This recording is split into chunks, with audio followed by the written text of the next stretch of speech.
Naitay Kapuso, pahiram po ng 20 minutes ang inyong hapon. Ako po si Boy, and welcome to Fast Talk with Boy Abunda. I'd like to welcome the 10,500 audience na talagang pumunta po dito sa studio para makasama ho tayo. Maraming salamat po. Ito ay mga taga-saan po ito dito? Sabihin niyo ho, isigaw niyo para marinig ho tayo. Antipolo, maraming salamat po. Dito naman po, Sampaloc, at maraming salamat po. Thank you. So ang estimate namin, 10,000 people in the studio.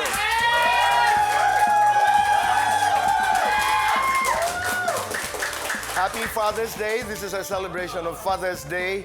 And ang aking bisita po ngayong hapon ay hindi bisita, pamilya. Naitay Kapuso, Ariel Rivera.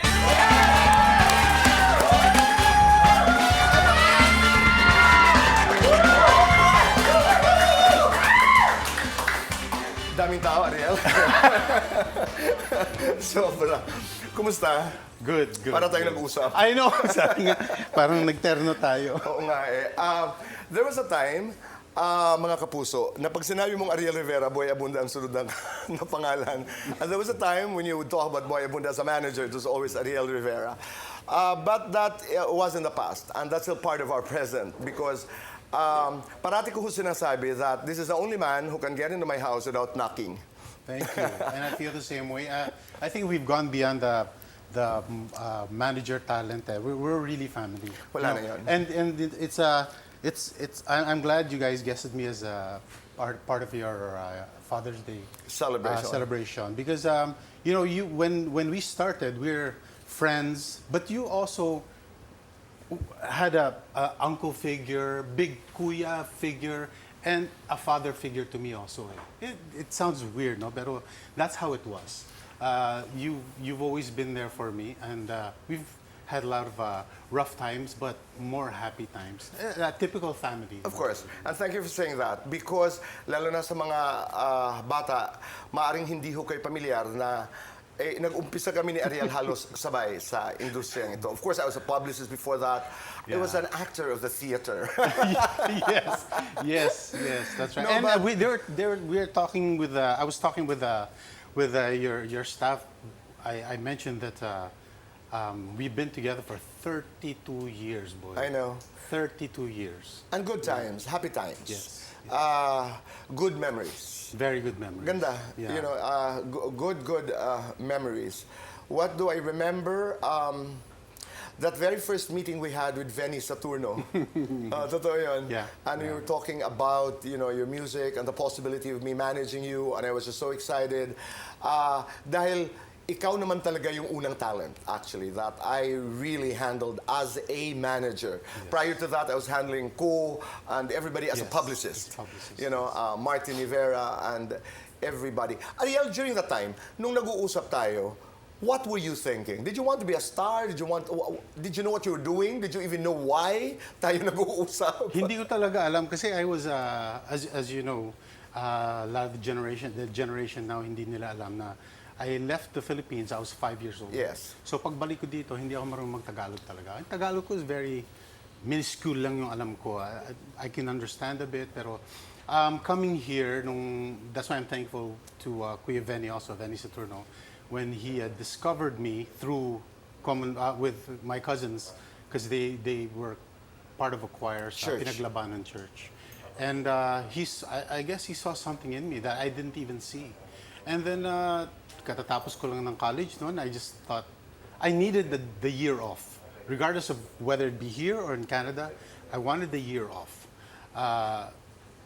So I thought I'd come here and just try the 1 year here, and I did not see what happens. And let's see what happens. Kaya, and to be honest, Boy, and I think you sense that too, my first 2-3 years here in the Philippines, and everything blew up and everything was so unexpected. That was the most unhappiest time of unhappiest time of my career.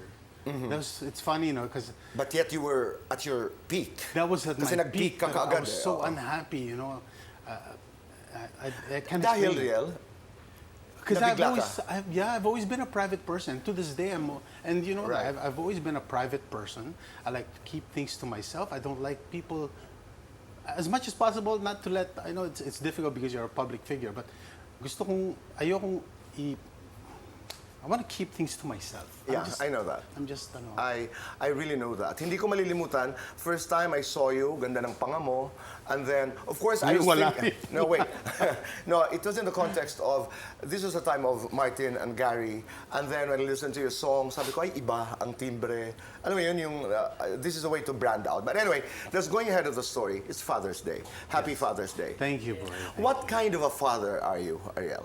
I like to think I'm a disciplinarian. Ikaw? Yes. Talaga? Yes, disciplinarian. At the same time, we come from a generation tayo Yeah. where very iba yung definition of a father. Hindi sila yung they communicate differently in our generation. Hindi sila yung, oh, kamusta ka na anak? How are you? I love you. Hindi sila ganun eh. So I try to blend in the old school with the new school para iba na ang mga bata ngayon eh. So, Namalo ka? yes, yes. Yes, as early as 1-year-old pa lang si Waki, or basta they have to know. But not too much. Oh, no. It's Anong klaseng palo?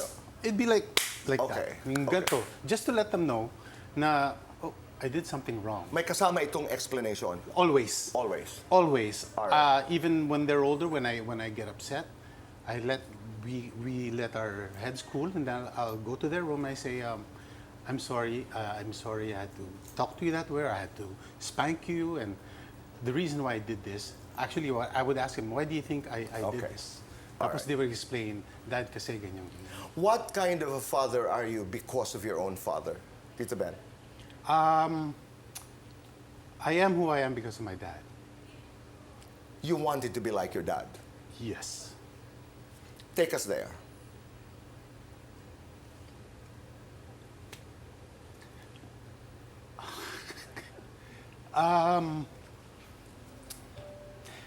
Like I said, roles that generation was different. No, there was really not much communication. But my dad brought us up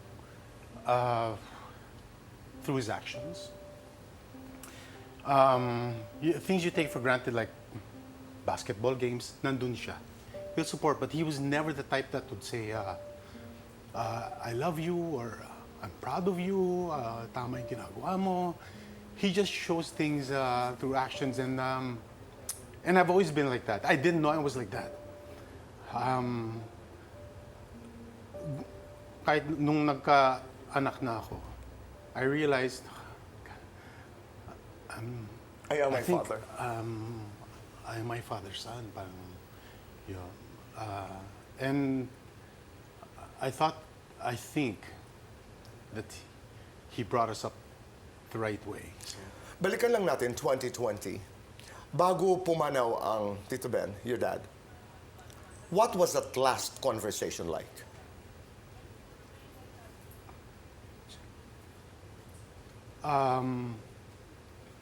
I remember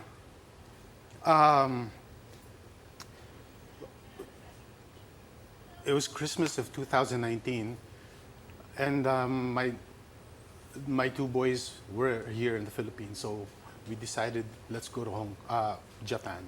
And before that, my brother Marvin, yung sumunod sa akin, he said that Dad's not doing well. Parang something's wrong with him. He had sepsis na pala, but he was home. Parang he seems lost. He's not himself. And then so I asked him, is he okay? So he's okay, but something's wrong. So I got on the phone with him, and then I go, Dad, kamusta na? And he was off topic. He was like, it wasn't him that I was talking to. And then I said, we had no plans yet of going to Canada that Christmas kasi nandun yung mga bata. Nandito nga yung mga bata. And then when we were in Japan, my brother said that they took my dad to the hospital. And so we went back to Manila right away, and then I got the first flight to to Toronto. And then when I saw him, he was in ICU na. And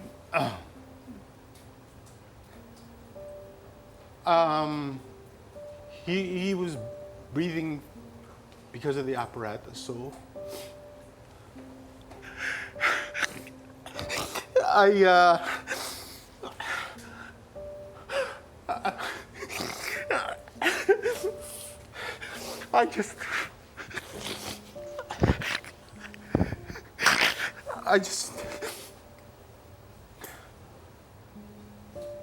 I just whispered in his ear and said,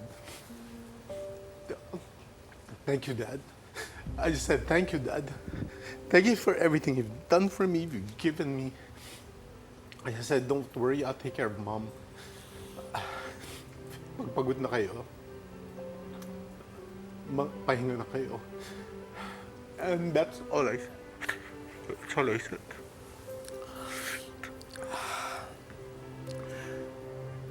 I don't know what to say. Alam niyo po, kasi Ariel, 2019, December 1, I passed on. He also died in my arms. Lowest point in my life. Ang hirap, no? Ang hirap. Lalo na pag binabalikan. I know it's Father's Day. This is supposed to be celebratory. We'll just take a short break. Magbabalik po ang Fast Talk Boy Abunda.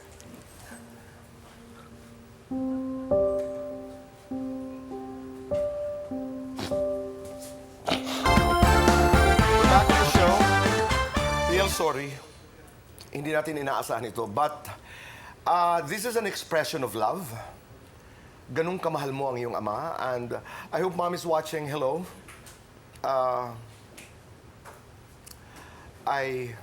I'm really sorry. Okay. I don't think we Ang mga ever- bata, kumusta ang relasyon kay Tito Ben? Blessing yun, we decided that for them to go to school there kasi syempre the kids grew up here. Oo. Tapos Dad and Mom were in Canada. It was such a blessing in disguise that they decided to study in Canada and got to know my dad talaga. So So ang ganda, di ba? The Yeah. Biko business Yeah. inspired the two boys during Yeah. COVID. I remember that. yeah. It's funny because well, they did it for magka-girlfriend yung dalawa eh. So we give them allowance, but we also want them to work para makita nila yung how to earn money and the value of money. No? That's true. And when they said, "Oh, Dad, kasi we're gonna go here with," during that time, his girlfriend, sabi na, "Well, maybe you guys should work part-time." That's what I did. Working student ako eh.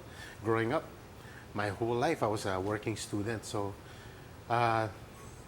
they thought, how can we make extra money?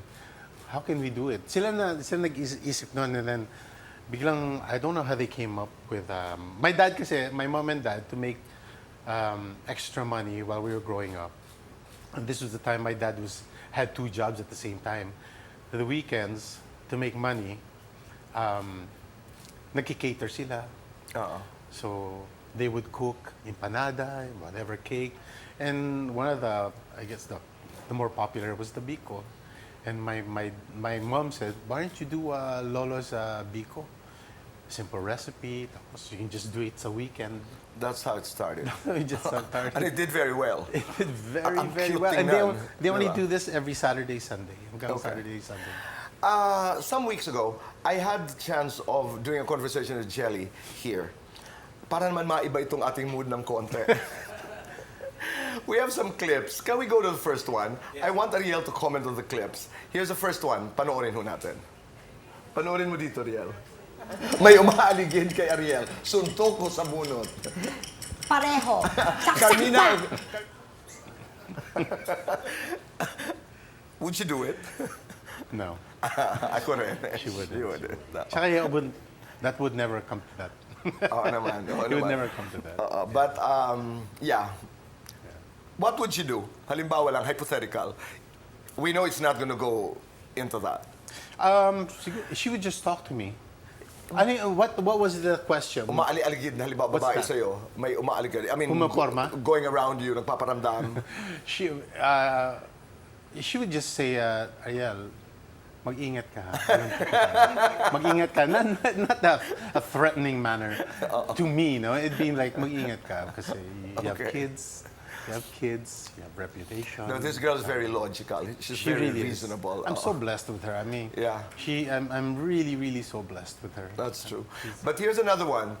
Can we show Ariel another clip, please? I just think na, I've always said this, I don't know if I told you this before, but it really is mostly because of him. Because women will always want their relationship to work. Pero yung lalaki, if they're not as invested, kahit na anong tumbling mo, Okay. walang mangyayari. Is that true? I got it all out. Yeah, that's because of my dad. Yeah, again. Nung lumalaki kami, hindi hahayaan ng dad ko na maghugas ng pinggan mom ko. Kahit pagod ka, kahit coming from two jobs, hindi niya masikmura ba na That's right. naghuhugas ng pinggan ng mom ko. Tapos mag-grocery sila kahit na maraming bags, my dad would grab the bags and just so long as long as my mom doesn't carry anything. Ayaw niya mahirapan. So investment in that relationship. It's not something we discuss, me and Jelly, but kami ni Jelly kasi, I try to outdo her. Okay. To outdo her. Because she gives so much to me. Parang feeling ko, you do so much for me. I gotta do something to make you happy. That's my goal in life. Every time I wake up in the morning, it's what can I do to make my wife happy today? Okay. Let's just rewind a little bit. I'm watching you now. I'm sure you're looking at me now too. You didn't expect that I would do talk shows, did you? I knew you had it. You had it in you. Because talaga? you're when you were starting, we were both starting, you as a manager, as a talent, you were very charismatic na agad. You know how to speak to people. You communicated well to people, regardless of when we did 2 years of tour around the Philippines. Kasi hoda ko kung nasa probinsya tayo, you knew how to speak to them at that level. You knew how to speak to the producers who were mayors and congressmen na naging producers natin. You knew how to speak to them at their level. So you had this charisma about you. Okay. You really, Thank really you. did. This is the first time I'm hearing this from Ariel. Yes. Pero tama ba ang pagkaalala ko na ayaw mo nung kilabot ng mga kolehiyala? You didn't like that, di ba? I did not. You didn't like that? I did not. There was a few times si Bong kasi would My always partner, always be backstage. My partner, okay. So sasabihin nila, sila ni Hansel and Alright, right. Ernie would say, "Eto, introduce Ariel. Please welcome." Kilabot I told Bong, you introduce me as that, hindi ako lalabas sa stage. And he meant that. Totoo. Hindi ako lalabas Bakit, sa- Ariel? Saan ang galing yun? Na ayaw mo nung seemed- kilabot ng mga kolehiyala. It's so presumptuous of me to feel na You were the kilabot. na all these kolealas love me. That's so presumptuous of anybody to feel that way, and it's just not me. Plus, looking back, I didn't know Haji was the original kilabot. Wala namang alam sa history ng OPM during that time. Right. How can you take somebody's title when there's already somebody who has that title? Wildest thing that a fan did to or for you? I'm sorry. Wildest. What do you remember? We're in Assumption. I still remember her name, but I won't say it now. Okay. We're in Assumption. And then, ang ginagawa namin nila Dante and Calvin, we take a girl up, tapos we give them a kiss, right? Tapos when it was time for me to kiss her, she grabbed my face and just sa lips to lips talaga, lips to lips. Tapos yeah, tapos the next day, kadate ko na siya. Yes. Alam ko rin yun. Yes. Alam ko rin yun. Ariel, from the very beginning, unang araw pa lang na pagkikita natin, I saw a certain stability. I saw a certain security about you. Thank you. Klaro yon. Pero meron ka bang inseguridad then and now? Yeah, of course. Ano? Up to now. Yeah. I mean, in terms of my ability to, as an artist, syempre, an actor, can I do that? When something's presented to me, kaya ko ba yun? You're like that, yes. I don't know if I can do that. Meron pa isang real. I have not asked you this. People like us, people don't like us, people Yes. express, may nagkakagusto, may hindi, may nambabash. Ngayon, ang term na bash. Yes. We would be harshly criticized, etc. But you would always tell me, I don't care. Yes. I don't care. Ito para sa mga batang ito, lalo na sa henerasyong ito, that everybody has an opinion about us. Yeah. And when you say, I don't care, you mean it. How did you get there? How can't you not care? We were, like again, comes to my dad, no? My dad, it's a family-based kami. You're almost in a cocoon, Yeah. you know? He brought us up in a way na, eto importante, you just have to know your priorities. My priorities are, right now, it's my wife, my kids. I respect their opinion. If they bash me, I And that's your respect. truth. Nobody Yeah. breaks into it. Yeah, nobody breaks into it. But Yeah. I respect and I understand their opinion. Yeah. you know. Let's do fast talk very quickly. Okay. Canada, Pilipinas. Canada. Jam Jelly. Jelly. Autograph, photograph. Photograph. Hit concert, hit album. Hit. Album. Your influence in music. Balance? Kung hindi ka artista, ano ka? Arquitecto. Your greatest love. Jelly. Complete this sentence. Music is, Music is my love. family is. Family is me. Sana ngayong Pasko, Ay, mapansin mo rin ako. oo hindi, takot kay misis. Hindi. At ito, oo hindi, iyakin ka. Obviously. Favorite local singer.